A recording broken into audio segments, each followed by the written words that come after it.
there is a lot going on in the U.S. today. We are 2 weeks away, less than 2 weeks away from Donald Trump becoming president once again. He's made some crazy hot takes right now. He said that he is going to buy Greenland, he is going to take back the Panama Canal, and he's going to make my country the 51st state of the U.S., which I have a couple things to say about that. He also says he's going to rename the Gulf of Mexico to the Gulf of America, and he wants to drill. Now, Joe Biden is still president, and he has something to say about that drilling. He did something this week that is pretty interesting, and we're going to talk about it on today's episode of the How to Protect the Ocean podcast. Let's start the show. Hey everybody, welcome back to another exciting episode of the How to Protect the Ocean podcast. I'm your host, Andrew Lewin. This is the podcast where you find out what's happening with the ocean, how you can speak up for the ocean, what you can do to live for a better ocean by taking action. And if you're new here, because you came because of the crazy news, you want to get all the crazy news, you can get more information on the ocean by going to speakupforblue.com and getting all of our podcasts, Beyond Jaws, Fancy Scientists, Aqueducts, and Conciencia Azul, the Spanish version of ocean conservation, hosted by Melissa Marquez. Great podcast. It's been on hiatus for a while, hopefully coming back soon. Regardless, that's where you go. Speakupforblue.com. You get the latest podcasts, latest videos. You get everything you need to know. Speakupforblue.com. And if you want some of that information to your inbox, so you don't remember to go to speakupforblue.com, which is fine, you can go to speakupforblue.com/newsletter and sign up for free. I don't do anything with your emails, and all you have to do is sit back and receive an email Monday to Friday at 8 a.m. Eastern of the latest news on the ocean, the latest jobs, and our latest podcasts and video podcasts that are available to you. So speakupforblue.com/newsletter. Let's get into the news, because stuff that's coming out of the U.S. since 2025 has begun. It's been a little crazy, to be honest. Some good, some terrible ideas, some terrible ideas. I'll be honest, some of the terrible ideas are annexing Canada as a 51st state. That doesn't happen. That's not going to happen. We're a sovereign country. Sorry, Donald Trump. That's not going to happen. Buying Greenland that's owned by Denmark? Nope, not going to happen. Taking back the Panama Canal. It'll be interesting to see how that happens. I don't think that'll happen. It belongs to Panama. They've said, no, I don't think it's happening. And now, this week, Donald Trump has announced that he wants to change the name of the Gulf of Mexico to the Gulf of, you guessed it, America. Now, this is an interesting one, and I want to start off with this, because these are pretty hot takes, and I don't want to comment necessarily on, his policies or anything like that. But when it comes to oceans, when it comes to marine conservation, we have to talk about this. We are also going to talk about President Biden's actions about banning oil drilling by going through a certain act that was inaugurated or put to force in 1956, which is a pretty smart move. I don't know if that'll help, but it's a pretty smart move. We'll also talk about the monuments and the marine protected areas that he expanded and renamed. We're going to talk about that all today. Like I said, a lot of stuff has happened in the U.S. But let's start with changing the name of the Gulf of Mexico to the Gulf of America. That can't really happen. The United States cannot unilaterally rename the Gulf of Mexico to the Gulf of America, because the naming of geographic features, particularly international bodies of water, involves historical, cultural, and diplomatic considerations that transcend any one nation's authority. That's the first question I had is like, can he actually do this? I mean, he can do it where he has everybody in the U.S. call it Gulf of America, but the rest of the world will still call it the Gulf of Mexico. So when it comes to international recognition, the Gulf of Mexico's name is internationally recognized as used in treaties, maps, and documents worldwide. Changing it would require significant international consensus, which they're never going to get. The name reflects historical and geographical realities as the Gulf borders not only the United States, but also Mexico and Cuba. So are we going to call it the Gulf of Cuba? Or are we going to call it the Gulf of Mexico, Cuba, and America? Can't do that. It's not going to happen. Historical and cultural significance. The name Gulf of Mexico has been used since the 16th century and reflects the region's history, including Spanish exploration and the influence of Mexico. International naming bodies. Geographic names are often standardized through organizations like the United Nations Group of Experts on Geographical Names, the UNGEGN. United Nations loves their acronyms, and other international bodies. Any attempt to rename the Gulf would require international agreement, which they're not going to get, likely through diplomatic efforts involving multiple nations. That's not going to happen. Because let's be honest, the U.S. right now and in 2 weeks is not going to be playing nice. And I have a feeling a lot of people will not be playing nice back. Diplomatic consequences: renaming the Gulf to the Gulf of America could be perceived as dismissive of Mexico's sovereignty and shared stake in the region. This might strain U.S.-Mexico relations, which they're pretty strained already, and potentially create broader diplomatic tensions. We've seen video of the president of Mexico mocking the naming of the Gulf of Mexico change to the Gulf of America. And she actually says, why don't we just name the Western U.S. Mexico? Because that's what it was. So obviously people aren't really taking it lightly. Domestic considerations. Even within the U.S., such a proposal could face opposition from historians, geographers, environmentalists, and others who value the historical and cultural significance of the current name. The point being, you can't just come up and say, hey, you know what? Let's make America great again. Let's make America first in everything. Let's start renaming international bodies of water from Gulf of Mexico to the Gulf of America. You can't do that. It's not going to be the America Ocean or the Pacific America Ocean. You can't just do that. This is a worldwide decision. It has nothing to do with the U.S. as I've read before, just off of the documents that I got. And so let's be honest, it's not going to happen. All the stuff that he's saying is not going to happen. He thinks he wants to do it, but he's not. And you kind of wonder why he's going on these tangents. Maybe it's because he can't do the first promise of lowering groceries and securing borders. Who knows? I don't want to comment on the politics, but it just seems like his last term didn't do that. This term, I don't see anything else happening. However, he does have a lot more control in the government. So who knows what's going to happen. With that said, President Biden has now banned offshore drilling and gas drilling across 65 million acres of federal waters. This action aims to protect sensitive marine ecosystems in the Atlantic, Arctic, and Pacific Oceans, as well as the eastern Gulf of Mexico.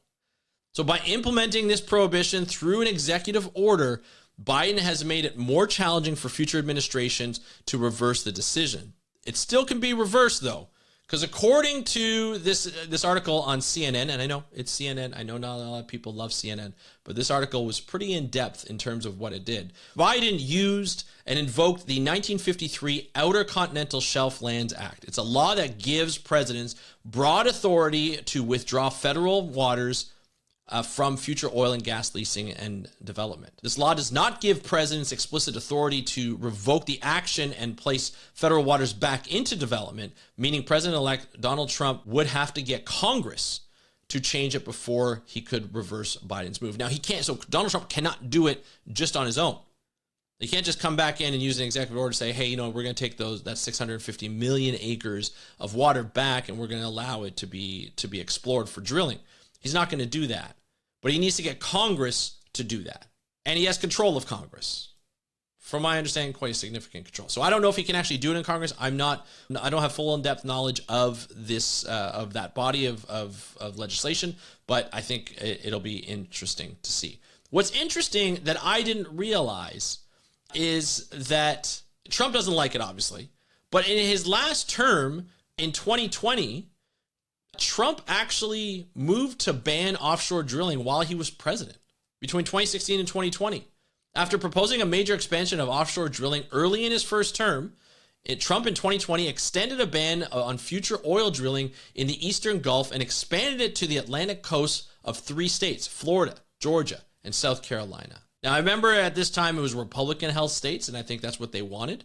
They opened it up on the West Coast, and he opened it up on the Northeast Coast. Those are mostly Democratic states. So I think there was a little bit of push and shove in terms of political changes in there or political differences in there. But the incoming Secretary, Caroline Leavitt, who lambasted the decision at first by Biden, as this is a disgraceful decision designed to exact political revenge on the American people who gave President Trump a mandate to increase drilling and lower gas prices.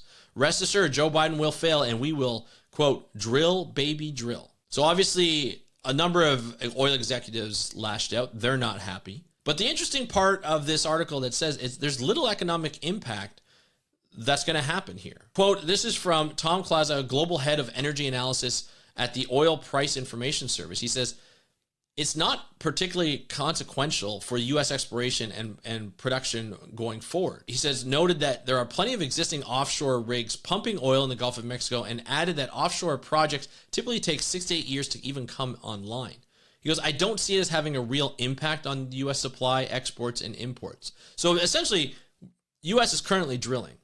So this will help in the future, but it's not really going to affect the economy right now. It's not going to help the economy, and it's not going to, even if they drill, and it's not going to impede the economy right now if they don't drill. It takes 6 to 8 years to get online, to get things pumping, and that's just not going to happen right now. Biden agreed. He says, we do not need to choose between protecting the environment and growing our economy, or between keeping our ocean healthy or coastlines resilient and the food they produce secure and keeping energy prices low.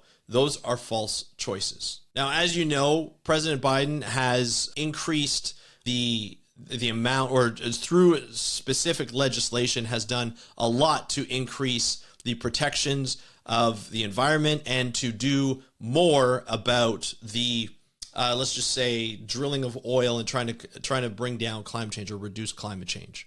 Right? It's these actions that he's done, including establishing a new national monument on January 7th, 2025. President Biden designated the Chuckwalla and, I'm going to not pronounce this properly, Satitla Highlands National Monuments in California, contributing to the conservation of marine and coastal environments. He also renamed the Pacific Remote Islands Marine National Monument, that was renamed to Pacific Islands Heritage Marine National Monument, to honor traditional voyages and cultural connections in the region.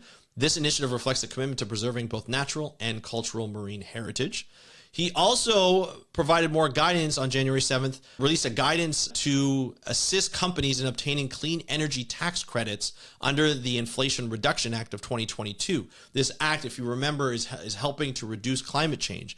This program extends subsidies to various low-carbon energy sources, including marine energy, aiming to reduce greenhouse gas emissions and promote sustainable ocean energy solutions.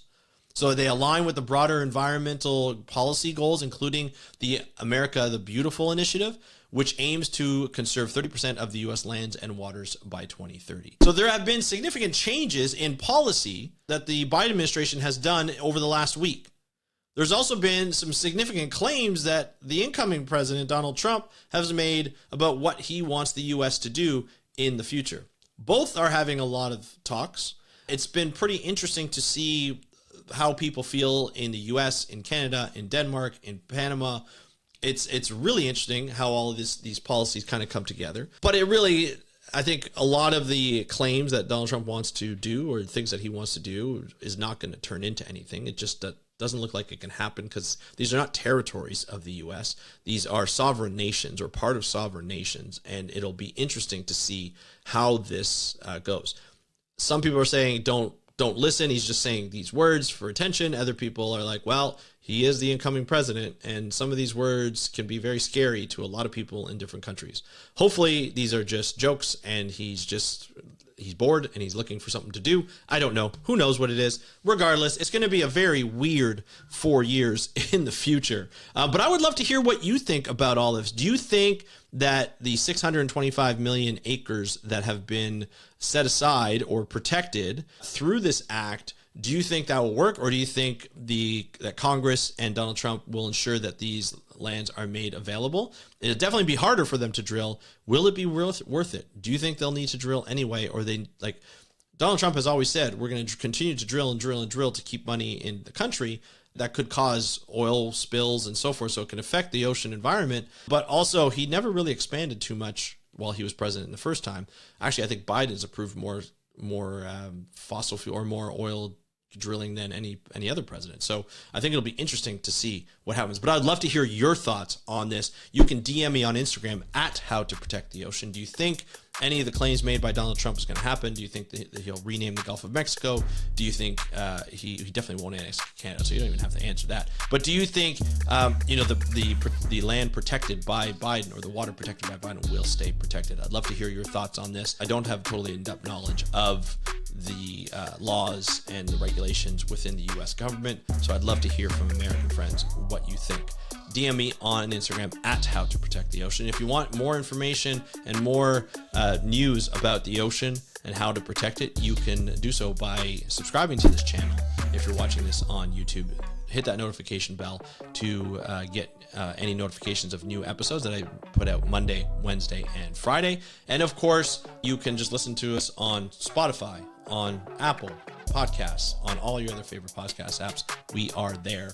And I want to thank you so much for joining me on today's episode of the How to Protect the Ocean podcast from Canada. True North, strong and free. Have a great day.